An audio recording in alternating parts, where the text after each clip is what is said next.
Our conversation is with Mr. Yuri Alexandrovich Bezmenov. Mr. Bezmenov was born in 1939 in a suburb of Moscow.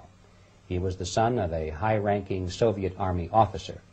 He was educated in the elite schools inside the Soviet Union and became an expert in Indian culture and Indian languages. He had an outstanding career with Novosti, which was the, and still is, I should say, the press arm or the press agency of the Soviet Union. It turns out that this is also a front for the KGB. He escaped to the West in 1970 after becoming totally disgusted with the Soviet system, and he did this at great risk to his life. He certainly is one of the world's outstanding experts on the subject of Soviet propaganda and disinformation and active measures. When the Soviets use the phrase ideological subversion, what do they mean by it? Ideological subversion is the process which is legitimate, overt, and open. You can see it with your own eyes. All you have to do, all American mass media has to do, is to unplug their bananas from their ears, open up their eyes, and they can see it. There is no mystery. There is nothing to do with espionage. I know that espionage intelligence gathering looks more romantic. It sells more deodorants through the advertising, probably. That's why your Hollywood producers are so crazy about James Bond type of thrillers. But in reality, the main emphasis of the KGB is not in the area of intelligence at all. According to my opinion and opinion of many defectors of my caliber, only about 15% of time, money, and manpower is spent on espionage as such. The other 85% is a slow process which we call either ideological subversion or active measures, активные мероприятия in the language of the KGB, or psychological warfare. What it basically means is to change the perception of reality of every American to such an extent that despite of the abundance of information, no one is able to come to sensible conclusions in the interests of defending themselves, their families, their community, and their country. It's a great brainwashing process which goes very slow, and it's divided in 4 basic stages.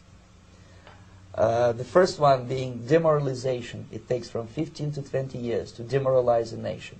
Why that many years? Because this is the minimum number of years which requires to educate one generation of students in the country of your enemy, exposed to the ideology of the enemy. In other words, Marxism-Leninism ideology is being pumped into the soft heads of at least 3 generations of American students without being challenged or counterbalanced by the basic values of Americanism, American patriotism. The demoralization process in the United States is basically completed already.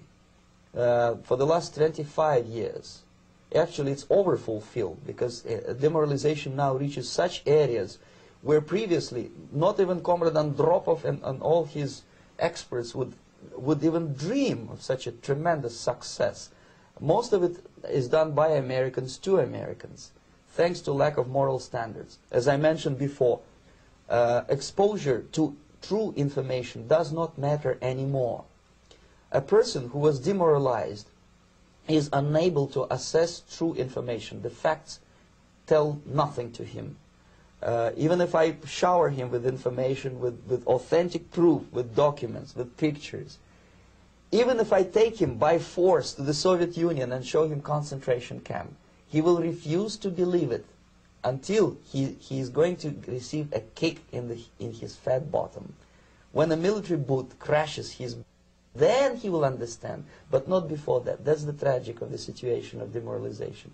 So the next stage is destabilization. This time, subverter does not care about your ideas and the patterns of your consumption. Whether you eat junk food and get fat and flabby, it doesn't matter anymore.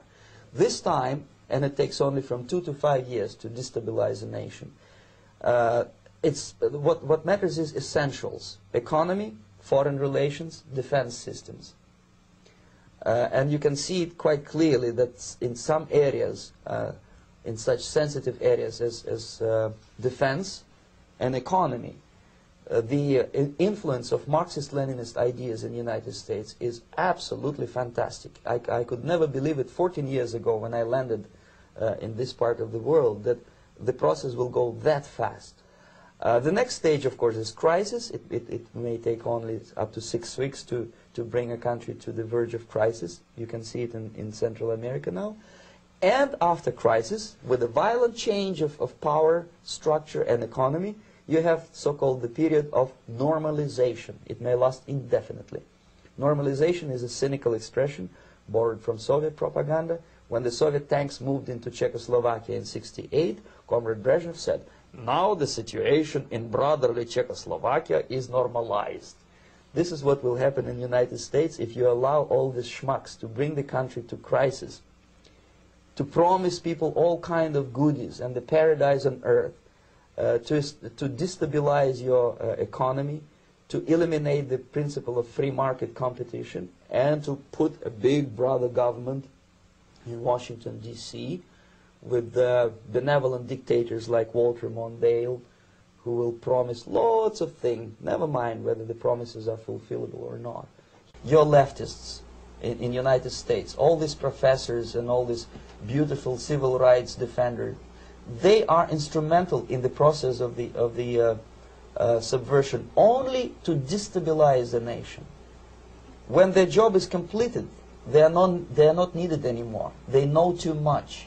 Some of them, when they get disillusioned, when they see that Marxist-Leninists come to power, obviously they get offended. They think that they will come to power. That will never happen, of course. They will be lined up against the wall and shot.